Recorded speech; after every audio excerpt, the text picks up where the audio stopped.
L'église de Griselles. Pour sa restauration, région, commune, État, département, tout le monde a mis la main à la poche. Et si ce matin, monsieur le maire n'est pas peu fier de me présenter le résultat, c'est que 80 000 € du budget proviennent aussi directement de la poche des amoureux de l'église. Pour moi, les gens qui ont donné 10 €, 20 €, 30 €, eh bien, c'est le signe de gens qui se sont appropriés leur église avec, comme vous dites, une tuile, une ardoise, un morceau de crépi, etc. Et je pense que c'est l'esprit dans lequel la restauration de cette église s'est faite.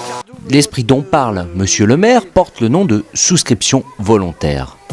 Piloté par la Fondation du patrimoine, ce ne sont pas moins de 93 chantiers en 2013, faisant appel à la souscription des habitants qui ont permis, en région centre, de redonner la vie au patrimoine de nos campagnes.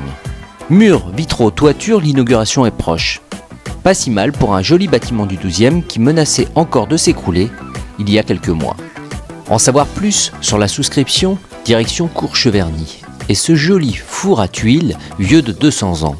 Un modèle unique, vestige d'une activité industrielle presque oubliée.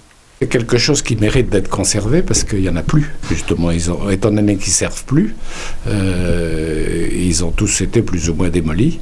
Et c'est bien qu'on conserve quand même un témoin d'une activité, c'était une activité industrielle de nos arrière-grands-pères ou grands-pères, qui était très importante finalement. Là, ça fait 2 ans qu'il ne bouge pas, mais il risque de s'effondrer. Le patrimoine de proximité, c'est aussi souvent l'affaire de propriétaires passionnés de belles pierres, comme Laurent, et d'associations, comme celle de François, qui font un travail de fourmi. Sauver un bâtiment, c'est parfois une bataille. François a l'argumentaire tout trouvé pour convaincre les souscripteurs. Les gens aiment bien donner de l'argent à quelque chose où ils savent à quoi ça sert. Au lieu de donner de l'argent qui tombe dans un pot et on ne sait pas très bien ce que le gouvernement en fait, là vous donnez de l'argent, vous savez à quoi ça sert. Et vous savez que vous récupérez les 2 tiers sur vos impôts. Vérifier ce que me dit François sur les motivations des souscripteurs, je lui demande de m'accompagner vers un donateur pour l'interroger. Je pense qu'on est tous concernés. Ça m'intéresse parce que d'abord, j'aime bien ce qui est beau.